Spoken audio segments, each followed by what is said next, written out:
L'IAAF a doublé son budget consacré à la lutte contre le dopage des athlètes suite au scandale ayant éclaté au sein de la Fédération russe d'athlétisme, mais également afin de mieux préparer les prochains Jeux olympiques de Rio.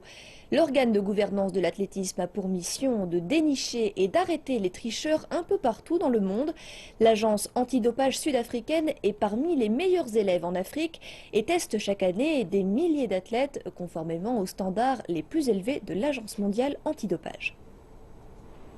L'Institut pour le sport sain en Afrique du Sud teste près de 3000 athlètes par an, conformément aux standards et aux exigences les plus strictes de l'AMAD.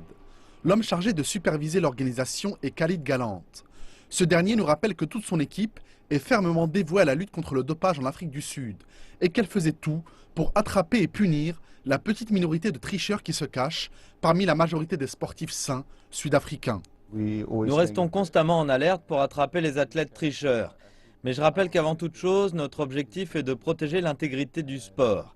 Et les tests que nous réalisons sont un moyen de garantir la propreté du sport. Nous gardons évidemment à l'esprit que notre rôle consiste également à dénicher les tricheurs, mais avant tout, notre but est d'avoir un sport sain. L'Afrique du Sud, sans nul doute, fait figure de très bon élève en la matière. L'Institut pour le sport sain en Afrique du Sud figure en effet parmi le top 10 des meilleures agences dans le monde et reste de loin la meilleure agence de lutte contre le dopage en Afrique. Khalid Galante estime que malgré la pression et la surcharge de travail en raison des prochains Jeux olympiques de Rio, son équipe sera en mesure de garantir que les athlètes sud-africains seront testés régulièrement et seront prêts à participer proprement à la compétition. Nous sommes aujourd'hui encore mieux préparés. Notre équipe est consciente de l'enjeu important et c'est justement dans ce type de moment que les athlètes sont tentés de succomber au dopage.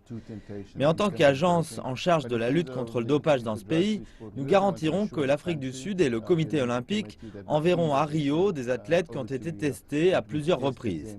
Nous avons confiance dans notre strict programme de tests et nous pouvons affirmer avec confiance que les athlètes sud-africains qui participeront aux Jeux de Rio seront propres et auront été testés régulièrement. Khalid Galante estime que plus les athlètes afficheront leur soutien à la lutte contre le dopage sur les médias sociaux et plus les jeunes athlètes seront découragés à utiliser des substances interdites pour améliorer injustement leur performance. Je pense que nos nageurs et nos cyclistes, par leurs différentes publications sur Twitter, montrent le bon exemple. Ils rappellent la nécessité de pratiquer son sport d'une manière saine et par ailleurs, ils n'hésitent pas à poster leurs résultats en ligne après leurs tests. C'est justement le rôle des élites sportives d'afficher leur soutien à la lutte antidopage et au sport sain afin d'encourager les autres à faire de même. Leurs comportements sont suivis, voire imités par de nombreux supporters. Le message qu'ils leur transmettent est le suivant: nous avons déjà atteint le très haut niveau et pourtant nous ne trichons pas. Je pense ainsi que la majorité des sportifs sud-africains veulent un sport propre et sain. Ils ne veulent pas être en compétition avec des tricheurs. C'est pourquoi ils acceptent avec enthousiasme d'être régulièrement testés.